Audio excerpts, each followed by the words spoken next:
balobi Maman Marthe nde. Maman Marthe nde. Balobi shop Africa Union.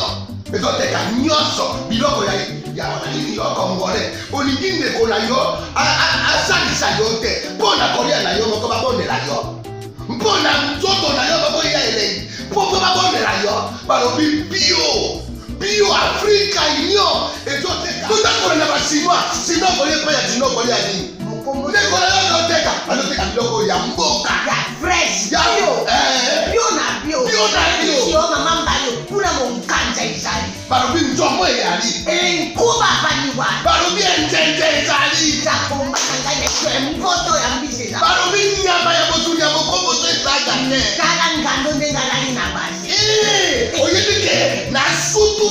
Ezako dia na peti. Po Maman Marthe. Ya soro. Po bato comprendre te. Mawa. Ba Congolais. Où allons-nous? Pona kolia na bino moko. Ba kondela bino kalinyo. Kolia na apeti. Chongo na yo.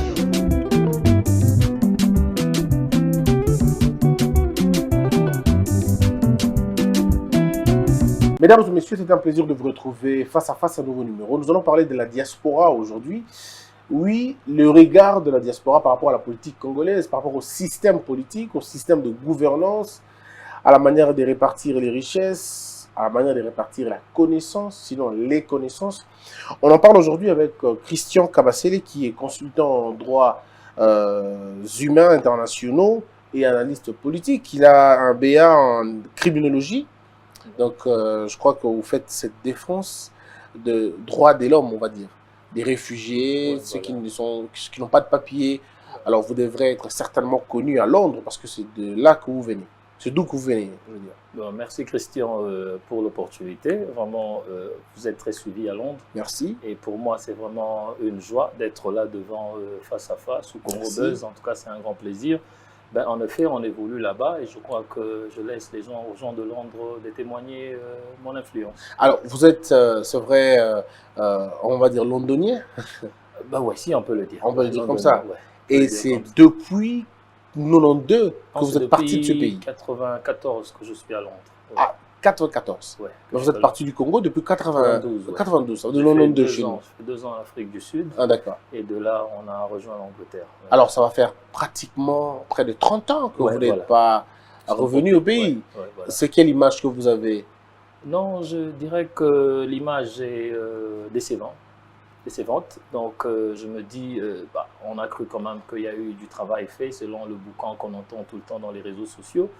Mais je crois qu'il y a vraiment du pain sur la planche. Est-ce que vous pensez Est-ce que lorsque vous êtes arrivé à Londres, par exemple, disons, oui, à Londres, est-ce que le Londres que vous avez trouvé en 94, est-ce que c'est le même Londres en 2020 où il y a eu des progrès, alors des véritables progrès? Non, pendant 30 ans. En tant qu'être humain, l'homme blanc fonctionne déjà très différemment de nous autres.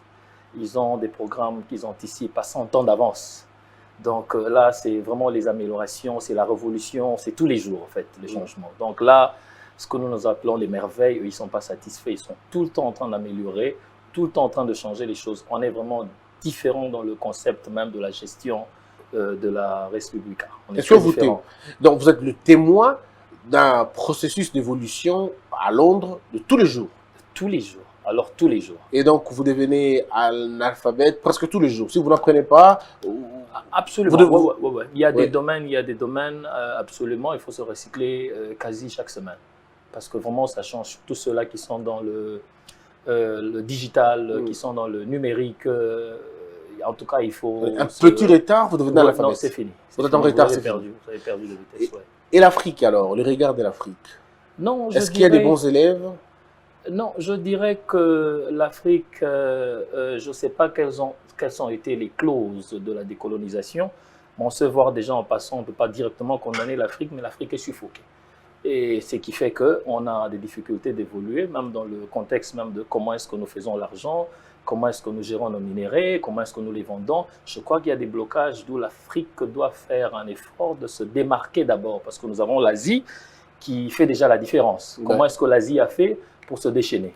Donc il y a déjà des exemples à suivre et je crois qu'il y a seulement le problème capital humain africain hein, qui devrait voir comment on fait les autres pour essayer aussi d'évoluer dans ce sens-là. En Europe, lorsque vous suivez les débats, vous êtes intéressé à quel type de débat? Par quel type de débat? Des débats politiciens, des débats de société, des débats de construction, ou c'est des polémiques stériles?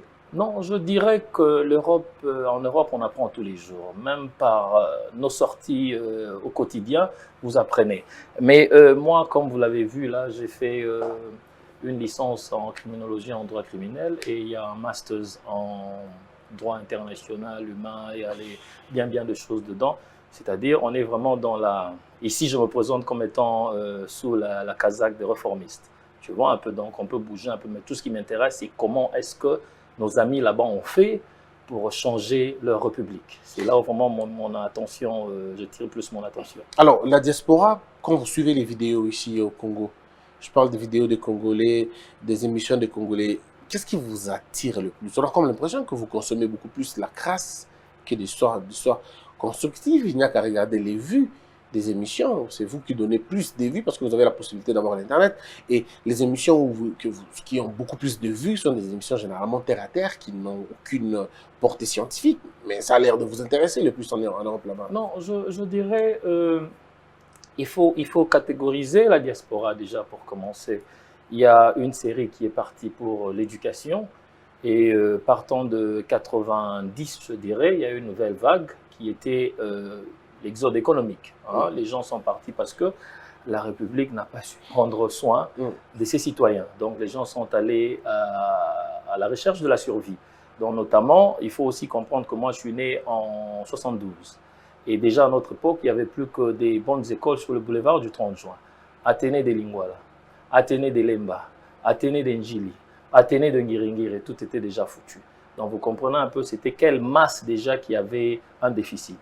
Et ce sont des gens aujourd'hui qu'on retrouve en Europe. Vous comprenez un peu. Donc, ils peuvent justifier leur présence ou leur contribution par le biais des transferts de fonds, certainement. Mais le plus grand problème, c'est normal, parce qu'il y a une différenciation des classes.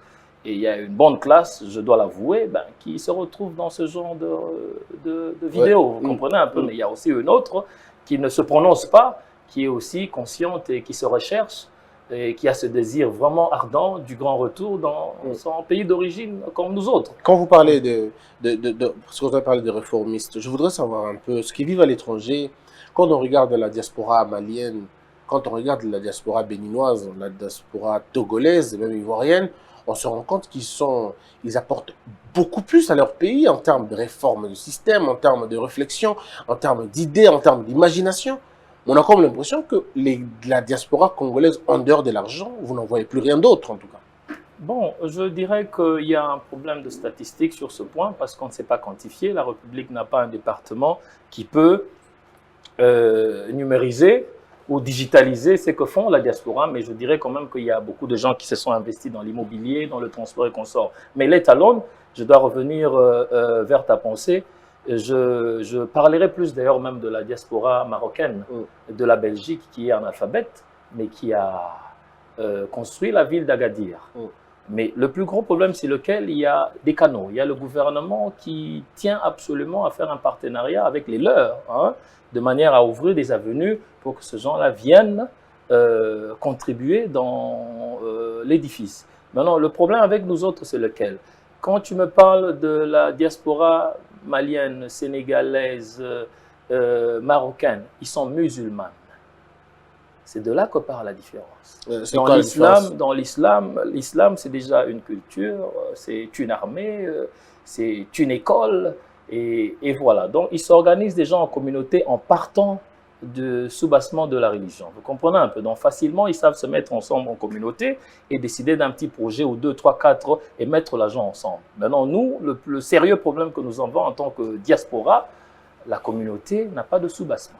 Parce que vous ne vous entendez pas. L'église d'ici, qui sont des magasins privés, sont repartis au même titre en Europe et pour faire la même chose. Donc, le pasteur se recherche aussi pour sa survie et il oublie l'essentiel. Donc, nous avons des sérieux problèmes dans ce sens d'organisation et de structure et c'est de là que nous devons essayer de voir comment nous organiser pour revenir en tant qu'une communauté nationale qui voudrait contribuer à la construction de la RDC. Notamment aussi, il faut le dire, le gouvernement n'a toujours pas donné ce qu'il faut pour attirer, pour faire de la RDC un espace attrayant, pour que nous venions, ne fût-ce que contribuer dans les directions comme l'agriculture, l'élevage, la pisciculture, tout ce qui ne demande pas des fonds majeurs.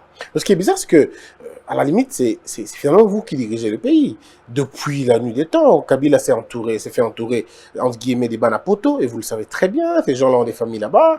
Félix Tshisekedi dit lui aussi la même chose, Banapoto autour de lui. Mais à la fin de compte, c'est toujours la diaspora qui dirige le pays. Mais le résultat, on se pose la question, mais pourquoi vous n'imprimez pas le modèle dans lequel vous vivez là-bas?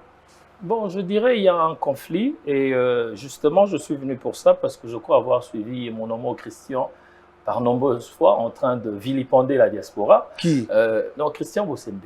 Vilipender la diaspora? Ah ben non, jamais. Ils sont à la présidence, ils ne font absolument non, rien, jamais. Ils sont incapables, ils sont incompétents. Non, jamais. Mais moi, j'ai jamais dit ça. La RDC est née depuis 1960. Oui. Je ne pense pas qu'il y ait un seul Congolais qui peut réclamer l'excellence. Comprenez un peu. Parce que le modèle de la République spécifie déjà que nous avons tous failli. Bon, au lieu de se pointer du doigt ou de s'accuser, je crois que c'est le moment de se mettre ensemble parce que je crois au brassage du savoir. Comprenez un peu. Donc, je crois ensemble, la complémentarité, ensemble, on peut faire quelque chose. Au lieu de rester dans un coin, voilà, ils sont dans la présidence, ils ont failli, ils ont fauté, on les retrouve ici et là, ils sont incapables de préserver ceci, cela. On vous suit à la loupe. Ce qui n'est pas totalement faux.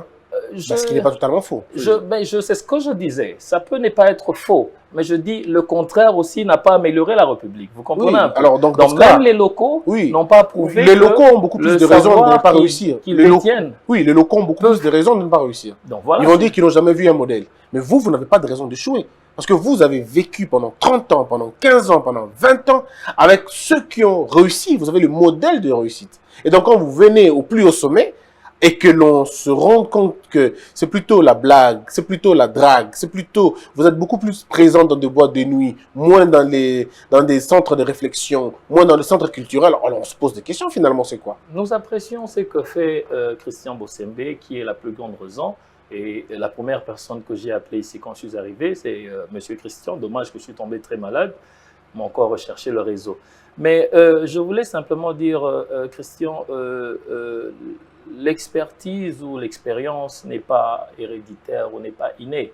Ça s'apprend, c'est un processus qui s'apprend au fil de temps. Ouais. On doit apprendre à se donner la chance, vous comprenez un peu. Parce que si on a des papas, excusez-moi le nom, Kengo Adondo qui a commencé son séjour dans l'appareil de l'État depuis 1967, et c'est à peine qu'il va à la retraite, je me demande comment est-ce que nous pensons que ceux-là qui sont derrière pouvaient recevoir ne fût-ce qu'un peu de ce qu'ils prétendaient avoir comme connaissance. Vous comprenez un peu. Donc nous sommes dans un pays où le système ne donne pas de chance au relais ou à l'échange d'expertise, déjà pour commencer. D'où, et les locaux et nous autres, nous arrivons sur un terrain où tout est bloqué, il faut recommencer à zéro. Donc je dis, pour moi, bon voilà, on a failli la République, mettons-nous ensemble comme fils et filles de la RDC, voyons, consultons le potentiel, et voyons comment nous pouvons élever la RDC ensemble, au lieu de se pointer du doigt. Et je crois que là, on n'évolue pas. On est bien d'accord sur le fait de se pointer du doigt. Moi, je suis pas d'accord avec le fait que l'on s'accuse mutuellement, je dirais constamment, ça ne sert à rien, il faut plutôt qu'on travaille. Mais on travaille sur quel modèle? Le problème, c'est aussi le modèle politique que nous avons. Ce modèle que nous n'avons pas inventé. Ce modèle que nous avons tout simplement copié et sans vouloir adapter aux réalités de ce que nous vivons ici. Et du coup, ça crée un véritable problème. On est en train de tourner en rond. On change de système présidentiel, on va au système semi-présidentiel. Parfois, on a même essayé un peu l'empirisme, mais ça n'a jamais marché. Est-ce qu'il n'est pas important aujourd'hui de se décider de changer carrément un modèle et qu'on le puise dans le patrimoine politique, culturel congolais ou africain à la limite?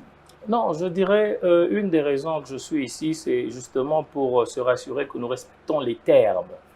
J'ai vu Christian qui parle très souvent de Montesquieu, Thomas Hobbes, tous les grands du temps de la lumière qui ont philosophé pour que la France, l'Europe soit telle que c'est par là. Mais nous avons un problème, l'évolution se pense, ça se dessine. Mais nous avons maintenant le mauvais côté de la RDC, c'est le prototype, le capital humain. Vous comprenez un peu, parce que si nous réfléchissons sur ce que nous voulons de la RDC, il il faudrait aussi un type d'êtres humains qui vont convenir à ce que nous préparons pour l'évolution. Nous avons un sérieux problème dans le capital humain. Aujourd'hui, tout le monde se dit je suis très intelligent. Simplement parce qu'il a une maîtrise, il est docteur. Mais je voudrais ici me rassurer que, en tout cas, je m'excuse d'avance pour les aigris intellectuels. Ils peuvent se dire que voilà, j'ai des propos dérangeants, mais vraiment, je présente mes excuses, mais j'aimerais vraiment dire les choses telles qu'elles sont. Il n'y a aucun Congolais qui est intelligent. Nous sommes au contraire très instruits. La RDC est un pays qui a fourni, je crois, énormément d'instruits dans l'Afrique, mais à dire intelligent, c'est bluffer un peu. Parce que l'instruction, je me dis, c'est le fait d'accéder dans une institution académique et voilà, avoir la maîtrise d'une science bien distincte. On sort de là un point, un trait. C'est-à-dire, on est instruit comme Christian Bosebé, juriste, il maîtrise bien le droit. J'essaie de maîtriser le droit. Ouais, mais être intelligent, c'est tout un autre processus. Et c'est un processus qu'aucun Congolais n'est allé de l'autre côté. Parce que dans l'intelligence, nous voyons la spiritualité, nous voyons la récréation de soi, se recréer comme un nouvel individu. Nous voyons encore la génération des énergies créatrices pour se rapprocher de la divinité et devenir créateur. Vous comprenez un peu? Ça, c'est un autre processus. C'est quand Christian Bosebé se dit instruit. Ça veut dire qu'il a besoin d'un corps pour contenir ce savoir. Maintenant, ce qui est du Congolais, c'est-à-dire il est instruit, mais il n'a pas un corps pour contenir cette intelligence. D'où quand il est mis sur le champ de travail, la première des choses, il voudrait se servir. Vous comprenez un peu? Maintenant, l'exemple en Europe, c'est quoi? Ils ont gardé le modèle de l'aristocratie, c'est-à-dire les gens sont formés. On ne s'improvise pas gestionnaire de l'État. Mais si, c'est ça le principe. On ne s'improvise pas. Vous comprenez un peu? Les gens sont formés. Nous avons les Eton en Angleterre qui forment tous les ministres et consorts. Nous avons Oxford, nous avons Cambridge. Ce sont les universités qui préparent les gestionnaires de l'État.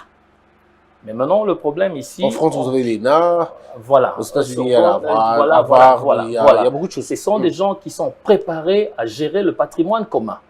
D'où la différence ici. On s'est dit démocrate et pourtant on est timocrate. Les pauvres se sont, par excuse, au travers l'instruction, ils sont venus saisir l'État et se servir. Et voilà un peu comme tu parlais du système, le concept, c'est là où nous avons tous mais fauté. comment imaginer, comment réfléchir? Parce qu'à un moment donné, l'Asie s'est posé la même question. Fallait-il copier, fallait-il faire le mimétisme idiot? Ou il fallait finalement réfléchir? Ils ont réfléchi, eux disent qu'ils sont en démocratie. Alors que la France dit non, dans les critères de démocratie, vous n'y êtes pas. Et ils disent ils s'en foutent. Nous avons notre démocratie en notre manière et ils la vivent comme ils pensent. Mais chez nous, nous attendons à prendre des Blancs. Nous attendons à prendre de l'Occident. Est-ce que l'Occident est d'accord avec notre manière de démocratie? Est-ce que l'Occident dit que ça c'est une démocratie, une dictature? En ce moment-là, on se dit mais à quoi ça sert même l'instruction dont vous parlez? Si le modèle il est occidental.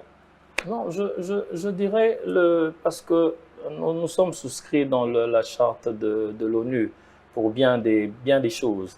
Maintenant, ces pays-là se disent ce sont les pays modèles, ce sont les benchmarks, c'est de là que nous copions.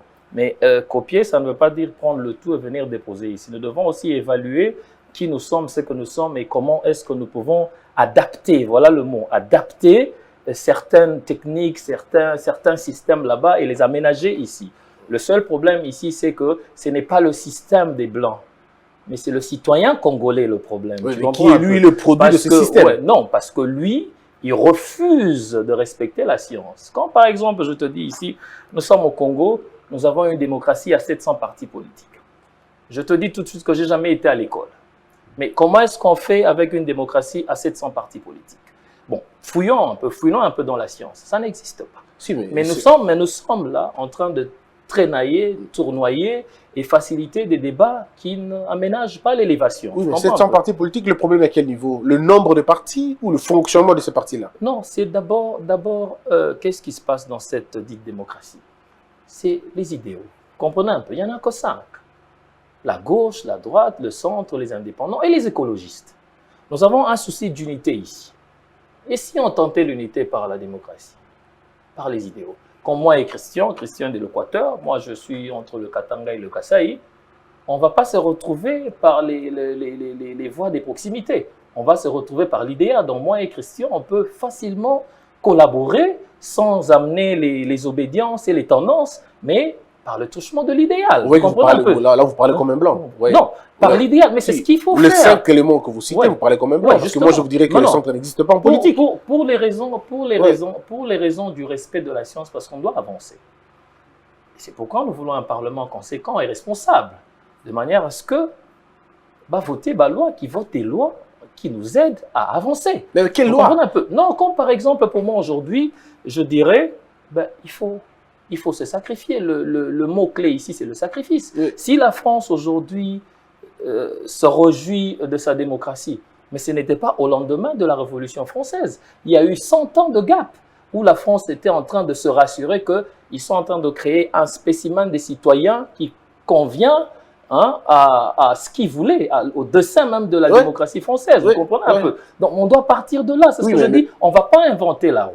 Non, c'est là aussi le problème. Ça existe déjà. Il y a des pays, vous avez parlé de l'Asie, Singapour, Arabie Saoudite, Bahreïn, Qatar, Malaisie. Ils n'ont pas le même... Comment est-ce qu'ils ont fait? Moi, je pense que la science, elle est universelle, mais la pratique, elle est locale. Il ne faudrait pas qu'on nous impose la manière de la... Parce qu'on dit, bon, écoutez, c'est la France qui a inventé la démocratie. La démocratie n'a pas été inventée en France ni aux États-Unis. La démocratie est un système que les gens ont constaté que, bon, voici comment nous allons gouverner. Mais nous pouvons inventer notre propre système à nous, de répartition de pouvoir, de répartition des tâches. Mais à un moment donné, on se dit, mais est-ce que nous nous focalisons sur l'origine du pouvoir ou sur la finalité du pouvoir? Non, je crois qu'il y a moyen de faire avec ce qu'il y a déjà. Oui. Mais la question, la problématique, en tout cas, laisse-moi te dire, c'est le Congolais qui n'est là que pour le pouvoir, pour le pouvoir. Comment il est devenu Congolais? C'est ça le problème. Non. J'ai l'impression que, Christian, vous oubliez comment il est devenu Congolais, ce monsieur. Il n'est pas tombé du ciel comme ça. Est-ce que vous avez vu, est-ce que vous évaluez les procédés cérébraux dans sa tête? Est-ce que vous imaginez les raisonnements qu'il a? Parce que le raisonnement, vous le savez, je ne vous apprends pas, vient du pistis, de sa croyance. Et or, la croyance est formée par la qualité des informations que l'on possède. Alors, où a-t-il trouvé ces informations-là pour qu'il devienne celui-là? Comme je disais, quand nous parlons de l'Asie, j'ai spécifié ici que nos amis sont musulmanes. Déjà, partant de leur religion, ils sont très différents. Parce que dans leur religion, il y a une autre école. Vous comprenez un peu? Donc, comme je vais te donner l'exemple de Dubaï ou l'Arabie Saoudite, ils ont importé le savoir chez eux. Ils ont demandé aux Blancs, venez ici chez nous, on va vous donner des salaires adéquats, vous allez travailler ici, vous allez construire ici. L'Arabie Saoudite, c'est un dessin américain. Vous comprenez un peu? C'est une pensée américaine. Vous comprenez un peu? Dubaï, c'est américain. Ils les ont appelés à venir travailler chez eux. C'est ce que je dis, c'est d'abord l'homme. Et cet homme, qu'est-ce qu'il veut de sa République? Vous comprenez un peu? Je considère que partant de Mobutu, il y a eu une sérieuse distraction. J'ai expliqué ici comment il n'y avait plus déjà des écoles de l'autre côté qu'à la Gombe. Donc, il y avait déjà la faille et on ne l'a pas remarqué. Vous comprenez? Donc, on a passé 60 ans à traîner. On a eu Mobutu, 32 ans, qui était dans ses affaires. Et on a eu encore une autre forme de dictature ici pendant plus ou moins... depuis 97, et voilà, on a perdu du temps, on a perdu de terrain. Maintenant, nous sommes arrivés où on a un nouveau président, Félix Tshisekedi. Qu'est-ce que nous faisons à partir de là? Est-ce que nous démarrons avec les conflits intercongolais une fois de nouveau? Fayoulou qui se veut opposant pendant que le pouvoir appartient à l'opposition qui était hier. Vous comprenez un peu?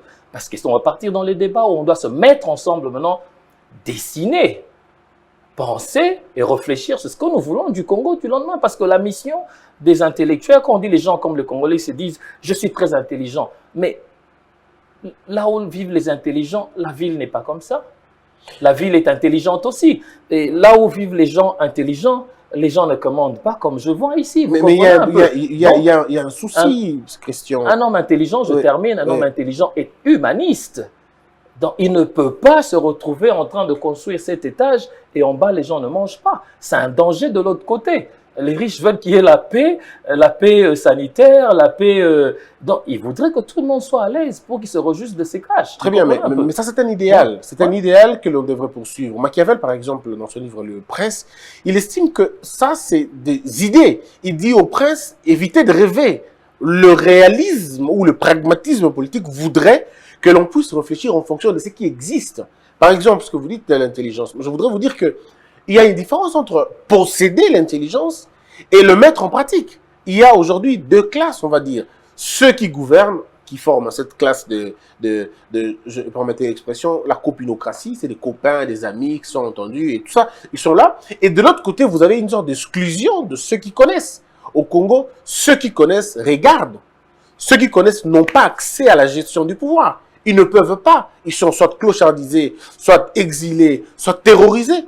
Et ceux qui gouvernent sont ceux-là qui ne connaissent pas. Alors, vous n'allez pas reprocher à ceux qui connaissent ce qui arrive au pays, parce que ce n'est pas eux qui dirigent le pays.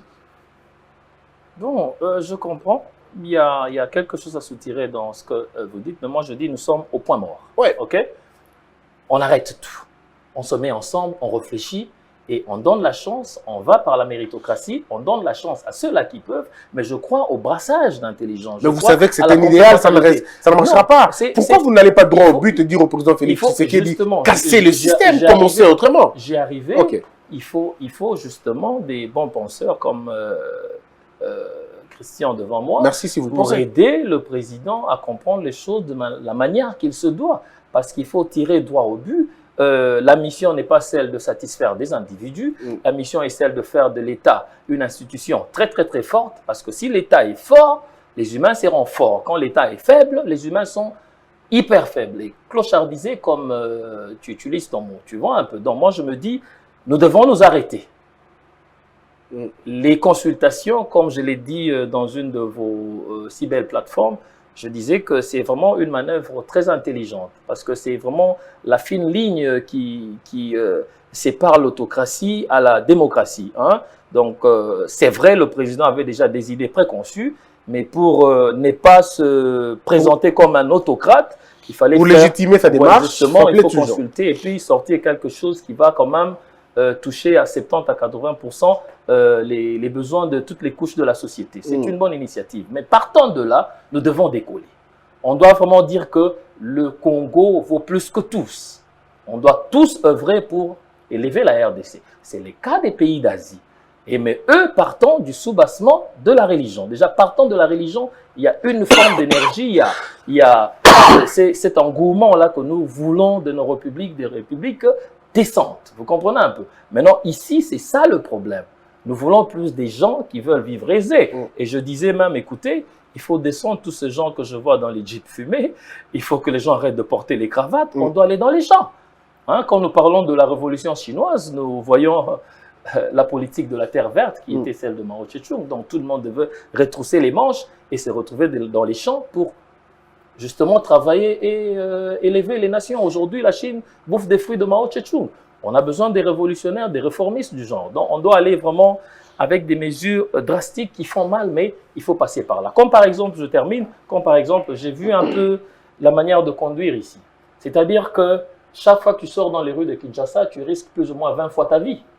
C'est la folie, carrément. Ouais, parce qu'il y a quelqu'un qui s'en fout de loi. Hier, j'étais sur Kitambo, il y a vraiment des beaux feux qui s'allumaient très bien la nuit. Mais ben voilà, les chauffeurs ont carrément refusé de respecter les feux. Alors, je ne vois pas une révolution ecclésiastique dans l'histoire, parce qu'on essaie de lire par-ci, par-là. Je ne vois pas une révolution ecclésiastique réussir. Toutes les révolutions ont été drastiques. Hein? Ça a ravagé les fils et filles du pays. Vous comprenez un peu? Donc, il y a des personnes ici qui doivent passer à la guillotine. Et tous ces gens que nous voyons, parce qu'ils ne comprennent même pas les signaux, les feux qui sont dans les rues, bah, il faut les chicoter. Vous comprenez un peu? Il faut carrément les chicoter. Et oui, c'est ça la révolution. Oui, mais quand vous allez les chicoter, ce sont les droits de l'homme qui vont se lever, les ONG vont se lever, ils vont le dire. Nous sommes dans les réformes. Oui. Nous sommes dans la révolution. Et c'est ça le prix à payer dans la révolution. Le sacrifice. Vous comprenez? Ici, on n'est pas encore au niveau du sacrifice. Tout le monde veut payer. Un exemple. Je rencontre une sœur qui me dit « Ah, Félix Damino Bafouti Bissona nous t'es tous autres traînés. » Je lui ai demandé, je dis « Mais ma sœur, chaque fois que je t'appelle, on dirait que tu es à la maison. Mais qu'est-ce que tu as fait à la position qu'on t'a donnée pour servir l'État? Parce que l'État ne vit que de ses services, vous comprenez un peu. Il offre les services, il est payé pour cela et à la fin du mois, il essaie de voir comment il a emmagasiné et combien il peut emprunter dans la banque centrale pour vous payer les salaires. Mais dis-moi un peu, si toi tu n'as travaillé que 48 heures et tu attends un salaire de 30 jours, vous comprenez un peu, comment tu fais prends ta position pour que l'État ait les moyens, vous comprenez un peu, Mais de justement, donner un peu d'argent. alors, est-ce que la démarche ne serait-elle pas de l'exemplarité? Ça veut dire ceux qui ont la gouvernance d'imprimer la marque. On a vu avec Mobutu, on a vu avec Laurent Désiré Kabila. Une fois qu'il était sur place, il a dit pas question dans un transport, dans un taxi, pas deux personnes devant. Et les gens ont respecté parce qu'à un moment donné, ils savaient que si on ne respecte pas, on sera chicoté. Je vous poserai vous la question, vous qui venez de Londres. Combien ça coûte une contravention du refus de port de ceinture lorsque vous êtes en train de rouler? Non, c'est inconcevable déjà de ne pas être Vous imaginez? en ceinture de sécurité. Alors, mais chez nous, c'est normal. Vous trouvez une autorité qui viole le code de la route et on lui demande de respecter le code de la route. Il baisse sa glace, il descend et il insulte le policier. Alors c'est totalement inimaginable. Mais ce monsieur-là, c'est une autorité. Il va aller au travail, personne ne lui dira un mot, la vidéo peut circuler, ce n'est pas un problème. Alors, devant une indifférence totale, est-ce que vous ne trouvez pas que le pays lui-même est un véritable problème? Non, notre État est un véritable problème. Quand nous disons le pays, moi je vois directement le capital humain. Comprenez un peu. D'où j'insisterai que le problème, c'est le capital humain. Je vais vous donner un exemple. Nous sommes en Zurich et il y a le prototype Kouloun en Zurich qui se sont donnés dans le loisir de casser les véhicules pour nourrir leur désir de la drogue. Mais la Suisse qui va réfléchir, qui se dit, écoutez, la Suisse, on n'a pas besoin de ce prototype d'individu. Hein? Donc, c'est dérangeant. Alors, qu'est-ce qu'on fait? On va créer un centre de récréation pour eux. Donc, l'État a proposé, écoutez, on va vous mettre dans un centre, vous allez fumer gratuitement, hein, comme ça, au moins, on évite la casse parce que la Suisse a dessiné. On les a tous tués. Ils ont été tous tués. Même pas un seul a survécu. Quand nous parlons de la révolution, il faut avoir ce sang-froid. Ben, il faut ravager les gens. À l'allure où j'ai vu Kinshasa, en tout cas, ben, il faut passer à la guillotine, il faut passer à la chicotte. Moi, je pense Ce pas. sont les solutions. Parce qu'il faut dresser l'homme. Moi, je crois qu'ils sont primaires. C'est primaire ici au Congo. C'est pas grave comme vous dites en Zurich là-bas. Regarde-moi Karl Marx. Ouais. Karl Marx se dit, mais que fait l'Église avec tous ces citoyens-là? Ils sont en train de les endormir. Ouais, l'opium du peuple. D'où il a dit, ben, l'opium. Mais quand Karl Marx parlait de l'opium, il parlait de l'héroïne.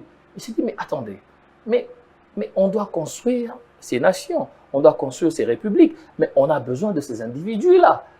Mais on doit faire de ces hommes-là une unité de production. Donc l'État doit investir dans les citoyens. On ne peut pas les garder, les apprivoiser comme ça dans l'Église. À l'époque, déjà, Karl Marx était contre cette pratique-là. Qu'est-ce qu'il a fait?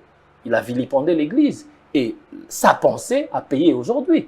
Aujourd'hui, en Europe, l'Église, franchement, c'est vide, il n'y a personne.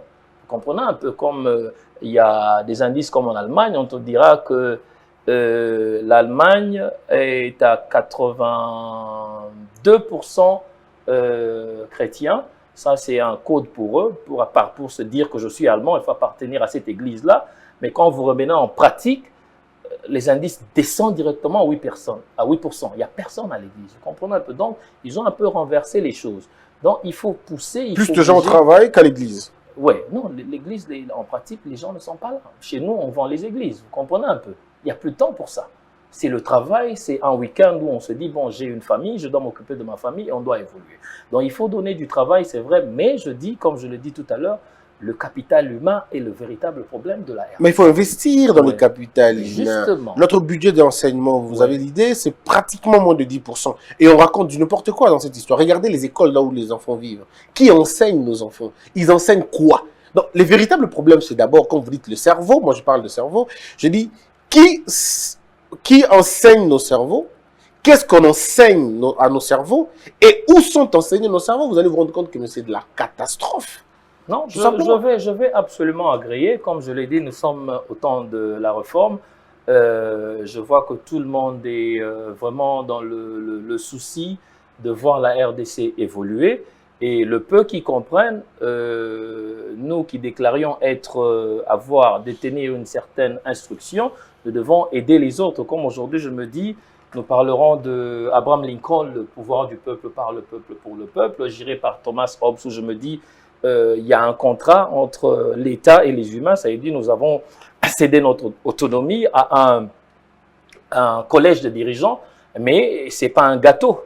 c'est pas un cadeau, vous comprenez un peu. Il y a des conditions dans les clauses, vous comprenez un peu. Et ce qu'on appelle le contrat social de Rousseau. Justement, il y a des conditions. Vous qui êtes là-bas au service, vous devrez vous rassurer que vous créez un espace qui offre l'opportunité à tout le monde, dans le sens de l'éducation, hein, dans le sens de la santé et autres. Vous comprenez un peu. Maintenant, quand on mélange les deux, c'est-à-dire le peuple doit s'approprier de son pouvoir. Comme par exemple aujourd'hui, je me dis, j'ai suivi récemment les déclarations, je ne sais pas ce que c'est, du professeur Bouchab. Hein? C'est-à-dire, mais il faut éduquer le peuple à bloquer l'université. Ce papa-là ne peut plus rentrer à l'université. Et le consortium de professeurs, ils doivent s'asseoir, le dégalonner. Vous comprenez un peu? Parce que c'est l'insulte, comme tu le dis. Nous voulons inculquer quelque chose de sensé dans les têtes des gens, mais nous avons des gens qui ont signé des serments, mais qui vont au service des individus. Vous comprenez un peu? Donc, nous devons éduquer ce peuple à s'approprier de son pouvoir en ce moment aussi. Vous comprenez un peu? Quand, par exemple, on voit une déclaration de 305 députés devant le Parlement, mais vous avez été voté pour concilier vos majorités, vous avez été voté pour servir la nation. Il faut bloquer le Parlement, ils doivent sortir parce que c'est un contrat de l'État, il y a des clauses. Vous êtes là pour servir le peuple. Mais la procédure, comme on est dans une république, on respecte la procédure quand même.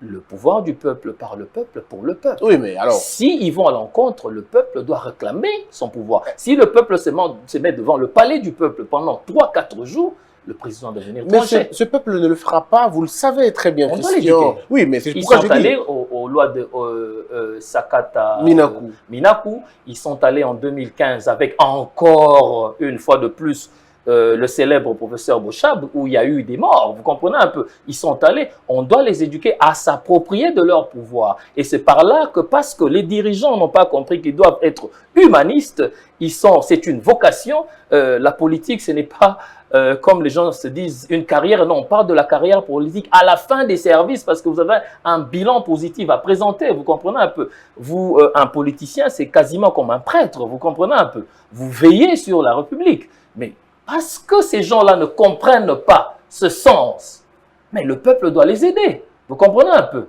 On doit les corriger, les aider à comprendre les choses telles qu'elles sont. Comme moi, par exemple, à mon avis, on doit bloquer ce Parlement. Tous ces 305-là, ils doivent venir nous dire quelles sont les raisons pour lesquelles ils ont été votés, parce que jusque-là, ils nous démontrent autre chose. Oui, et c'est un service que le peuple lui-même, parce que si, comme le dit George Orwell, si le peuple élit des renégats, des maraudeurs, des délateurs, et tous ces gens-là, il n'est pas seulement victime. Il est complice. Il est très complice de son sort sordide. Donc là, il y a une responsabilité partagée. Très bien, parce qu'on parle de George Orwell, il dit aussi par exemple qu'un gouvernement, un peuple de moutons engendre un gouvernement de loups. Mais c'est vrai, la moutonisation du peuple dépend de la prairie, au fait. Qu'est-ce que le peuple mange? Et on revient encore à cette question épicenternelle de ce qu'il mange, ce qu'il bouffe, ce qu'il comprend. Est-ce qu'on n'a pas abruti ce peuple volontairement pour l'amener à la déraison, pour l'amener à croire et à pas réfléchir et à pas raisonner? Est-ce que ça n'était pas un plan, carrément? Non, il y a des phases. C'était un plan. Nous, on a eu la malchance de tomber sur la colonie belge, parce que la première fois que je suis entré en Belgique, je dis « Oh là là là là là là !» Je vois d'où nous venons. Vous comprenez un peu. Mais maintenant, je me dis aussi, si, comme par exemple, on se disait, bon,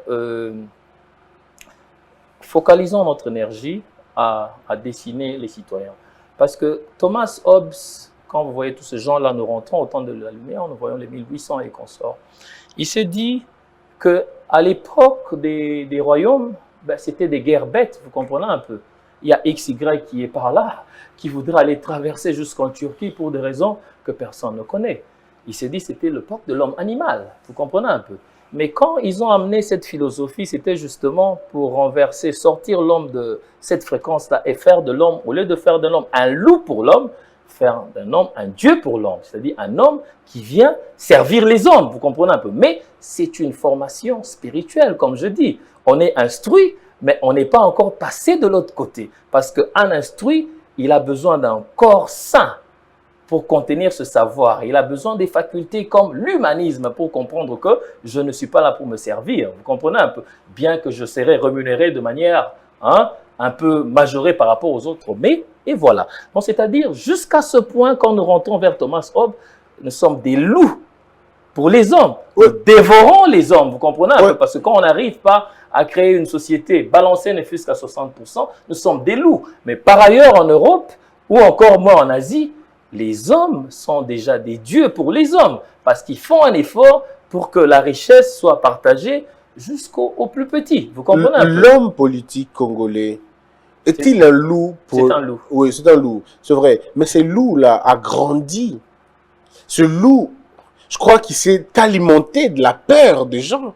Il s'est alimenté de l'ignorance des gens. Il s'est alimenté de toutes ces inconsciences que nous avons et que nous promenons tous les jours. Aujourd'hui, Félix Tshisekedi est président. Est-ce qu'il va se plaindre du pays qu'il a trouvé, encore que le mandat, on ne les prend pas pour s'excuser, mais pour l'appliquer? Est-ce qu'il va partir? Sur quelle base partira-t-il? Ou si vous devez le conseiller, sur quelle base devra-t-il partir? Moi, je l'ai dit ici, il faut revisiter le système politique. Le mot-clé ici, c'est le sacrifice. Hein? Tous ces grands partis-là doivent aller dans le sens de ce que c'est la science démocratique. Vous comprenez un peu? Donc, on doit commencer par d'abord éradiquer toute cette affaire des 700 partis politiques. En faisant quoi exactement? Soyons concrets. Non, mais on doit voter. Mais quand nous avons un parlement, c'est justement pourquoi. Mais c'est pour améliorer, aménager, créer des lois qui aident le pays à se développer. Oui, même aux États-Unis, il y a beaucoup de partis. Il n'y a pas que 2 partis aux États-Unis. Non, il y a combien de partis? Mais il y en a beaucoup, il y a des en tout tendances. cas. Nous avons, comme en France, nous avons l'extrême, nous avons des extrêmes, vous comprenez? Mais ils sont dans la gauche. Vous comprenez un peu? Ils créent les extrêmes. Il n'y en a pas plus de 10. Oui, mais là, il y a des tendances. Ici, il y a des partis qu'on ne mélange non, mais pas. c'est ce que je dis. Les républicains ont des partis au sein de... Les démocrates aussi. Regarde, Christian, ce qui se passe. En soi, comment ça se conçoit l'État? C'est-à-dire que l'État va investir dans l'homme. Hein?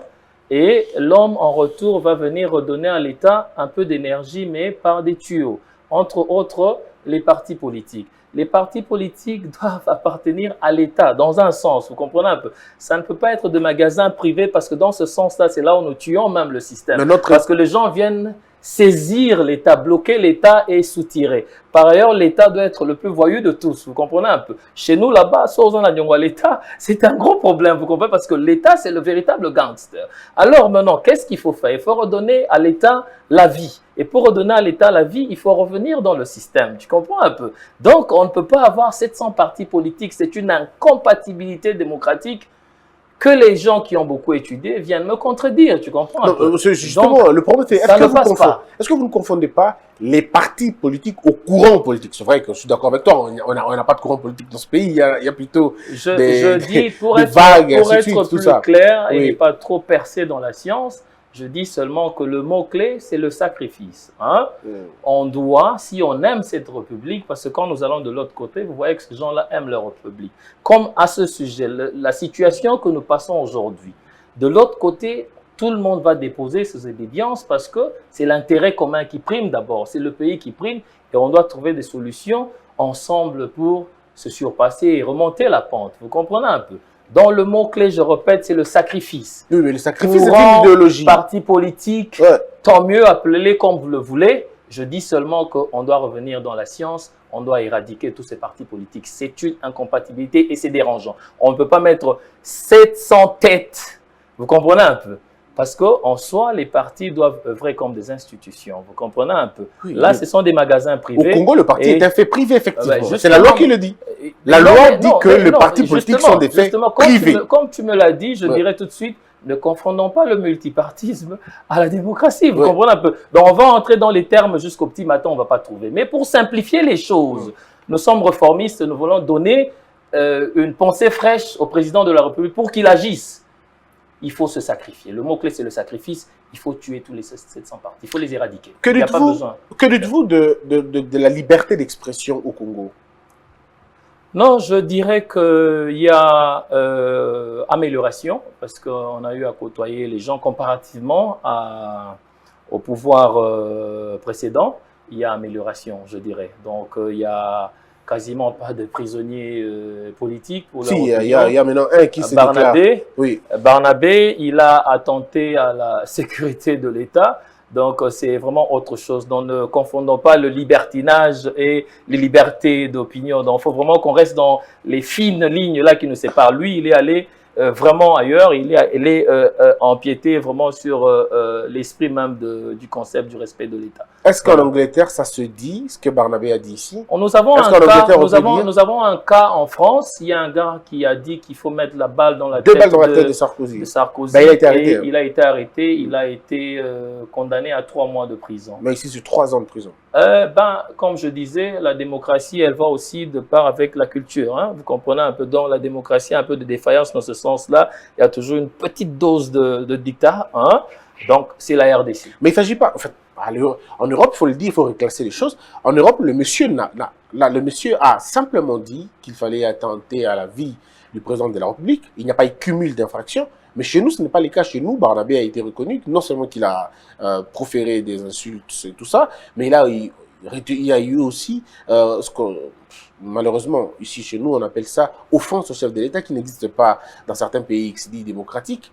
Mais ici chez nous, on a ça malheureusement. Et ce n'est pas Félix Tshisekedi qui l'a inventé, il a trouvé. Et donc quand il faut appliquer la loi, on l'applique, même quand elle est bonne ou elle est mauvaise, on l'applique de cette façon-là et il a écopé de 3 ans de prison. Mais la question, faut-il continuer avec cette liberté d'expression mal comprise chez nous, où quelqu'un peut se réveiller un matin, il va insulter ta femme, il insulte ta famille, et puis il dit, après quand il finit, il dit, bon, c'est la liberté d'expression, on est libre, ou il faudrait expliquer aux Congolais effectivement que là où votre liberté d'expression s'arrête, ma liberté de vie commence, et que j'ai droit à être protégé, ma vie, ma femme, mes enfants, et ma santé et tout le reste.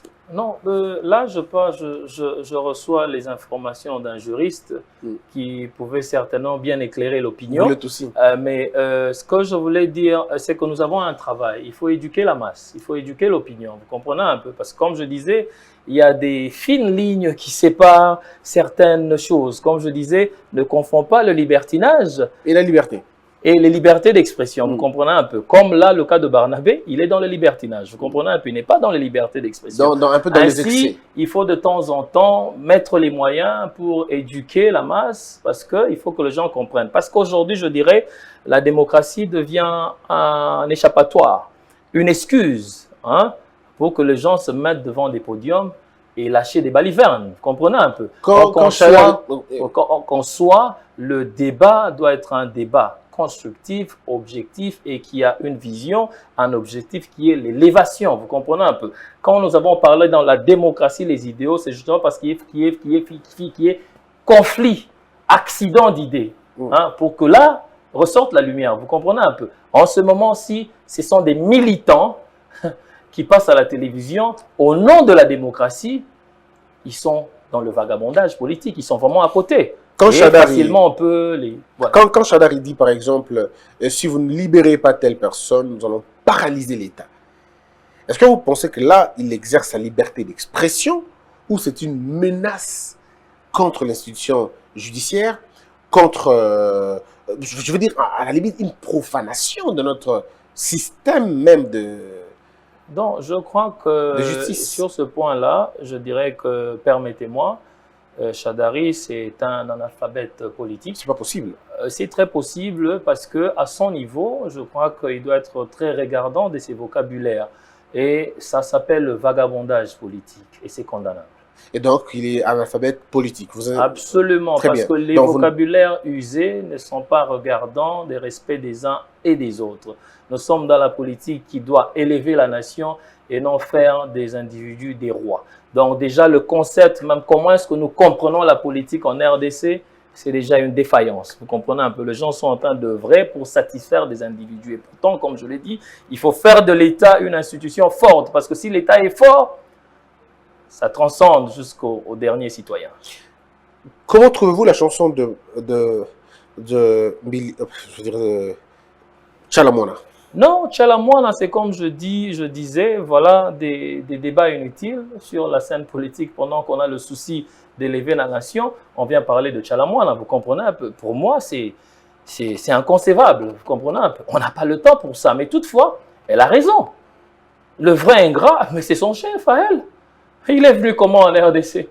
Hein? Il est en retraite comment? Vous comprenez un peu? Qu'est-ce qu'il a redonné à la RDC pendant 18 ans de gestion? Elle a raison, sa chanson. Mais seulement, nous autres, là, on l'a mal compris. Pourquoi s'acharner à elle? Elle parle à Kabila.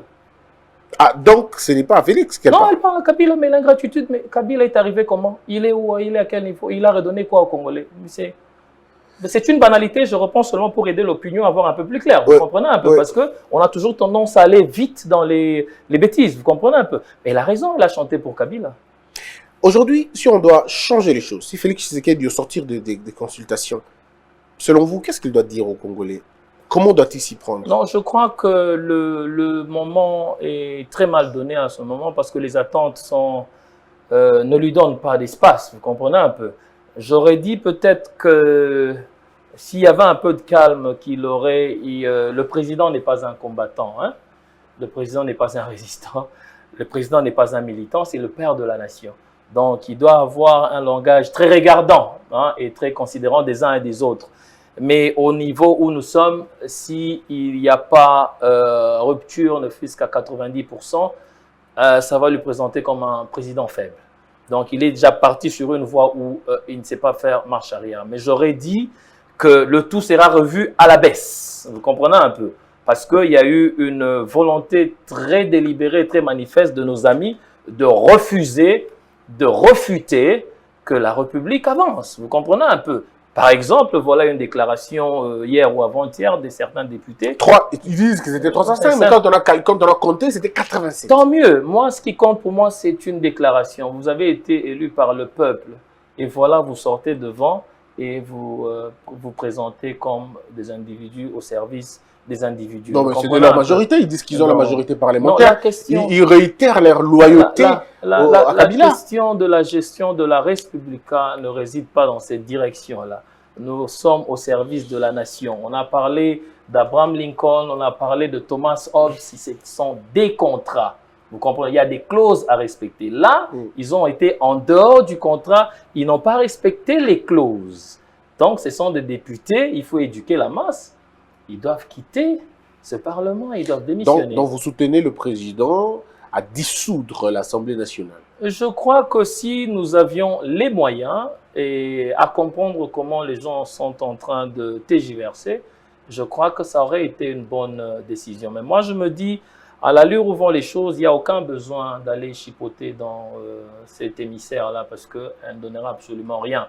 Et je crois qu'il faut plus aller dans le sens où voir un peu si on peut avoir un gouvernement responsable qui peut accompagner le chef de l'État dans sa vision et sa direction, parce qu'avec lui, on a vu une certaine simplicité et on sent un volontarisme des reins où il veut faire quelque chose. Et nous tous ici, nous devons l'accompagner. Et je demande aussi à Christian en passant, il faut essayer d'engager des débats objectifs. Il faut un peu éviter les militants dans vos plateformes parce que ils rajoutent absolument rien dans ce qu'attend le peuple. Parce que depuis 1960, vous savez, les discours, il y en a plein, les instruits, il y en a plein, et la RDC n'a absolument rien vu. Vous comprenez un peu? Vous rentrez quand en Europe? Donc, je dirais que d'ici lundi, mon téléphone sonnera à la forme de l'Angleterre. Et vous reviendrez quand, encore une fois? En tout cas, après 30 ans, parce que nous avons des ambitions politiques, on a étudié pour cela, on s'est instruit pour cela, et je crois que c'est le moment de venir apporter dans le même sens, parce que je crois qu'on navigue dans les mêmes ondulations en termes de pensée. C'est pas pour rien qu'on s'appelle Christian. Ouais, voilà, donc je crois que je peux toujours venir aussi soutenir Congo Buzz face à face, et voir comment nous pouvons aider le président de la République à avancer dans sa vision. Ça a été une très belle émission pour moi, en tout cas de recevoir quelqu'un de très intelligent. De très instruit. Bon, de très instruit. Christian, s'il vous plaît. Oui, très instruit, bon, pas intelligent. On ne sont pas encore allés dans l'autre phase là. Donc il faut se battre pour rentrer dans l'autre phase là. Très bien. Voilà. À mon avis, l'intelligence, c'est la résolution des problèmes. Donc il faut d'abord qu'on arrive à ce point-là. C'est très important. Très bien. Et vous parlez donc l'anglais, vous parlez le lingala. J'ai gardé mon petit français du collège Boboto. Ah, vous avez fait le collège Boboto. Très bien. Donc, alors, mesdames et messieurs, c'était Christian Kabasele. Je rappelle vous êtes instruit. Il dit qu'il est instruit et vous avez fait les. Aussi, je lis ça parce que c'est en anglais. Moi, je ne comprends pas. Le BA, c'est la licence. Congolese Brotherhood. Congolese Brotherhood. Vous dites Brotherhood. Ouais, c'est la fraternité congolaise. Et puis, il y a les think tanks, c'est ça? Think tank. Think tank. Ouais, une banque l'anglais restera difficile pour moi. Ouais. En fait, comment dire? I want to learn English, but English is difficult. Easy. French is very harder than English is difficult. French is easy. The way you speak the way you speak English, French, English is My very, pro, very my, easy. my my pronunciation is bad. You It's work on bad. it. Sur le point académique, Hein. les mots sont les mêmes, juste la prononciation. qui Ah diffère. ouais, ouais. Mais French is easy. No, French is very difficult. No. Very, very difficult. English is difficult. English is straightforward. Yeah, C'est mais direct. Il n'y a pas trop d'accords comme en français. Il faut aller par là, il faut suivre le là, il faut suivre la terminaison de non. L'anglais, c'est vraiment direct. you want to teach me English? Absolutely. On va Yeah. le faire ensemble. Yeah. C'est vraiment dans le contexte du brassage, Ouais. de la connaissance, Ouais. de la complémentarité dans le savoir. Et voilà. Et pour terminer, si tu me permets, je dis ici, quand le savoir ne produit pas ce dont il a été instruit pour, ça devient une bêtise. Et c'est le cas en RDC. Les gens ont tellement étudié, mais leur savoir, la noblesse de leur savoir ne produit absolument rien sur le terrain. Et c'est une bêtise. Il faut éviter de s'appeler intelligent, il faut s'appeler carrément instruit, parce que l'intelligence, c'est vraiment un département qui est tout autre. Il y a la spiritualité dedans, il y a la réinvention de soi, il y a la génération des énergies créatrices, il y a le mot-clé, l'humanisme. Un pays intelligent n'est pas comme Kinshasa. Là où il y a les intelligents, Kinshasa ne peut pas être comme Quelqu'un disait, plus on s'instruit au Congo, plus on devient bête. Et c'est Étienne Tshisekedi qui disait, plus on a des diplômes, il a comme l'impression que les gens, plus ils ont des diplômes, ils deviennent de plus en plus bêtes, en fait. Donc, ils prennent leur savoir et ils le mettent au service du mal. Comment savoir mentir, comment détourner. Et quand ils volent, on les attrape, ils disent où sont des preuves. Parce que les criminels demandent toujours des preuves. Parce qu'ils savent qu'ils ont dissimulé ces preuves. Ils sont instruits, mais pas éduqués, malheureusement. Et c'est notre grand combat. Merci, Christian Kabasele. Mesdames et messieurs, c'était un grand honneur et un grand plaisir. Je vous retrouve très prochainement. Portez-vous bien, que la peur quitte vos esprits et que Dieu bénisse les RDC.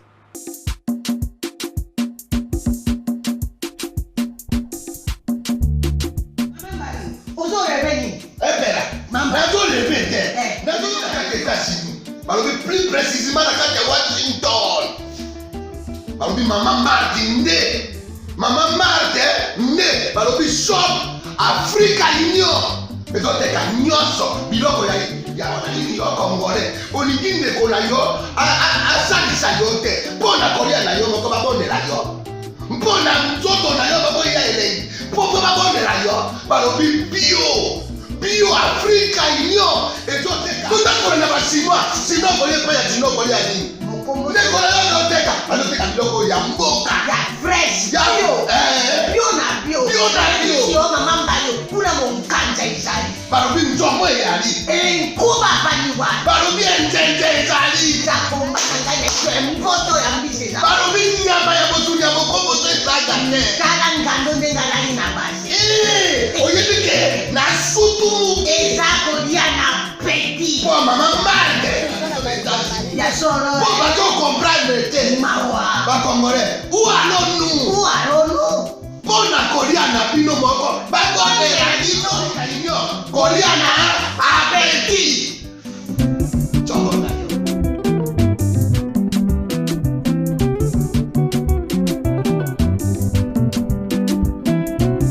Debout Congolais, unis par le sang, unis dans le fort pour l'indépendance.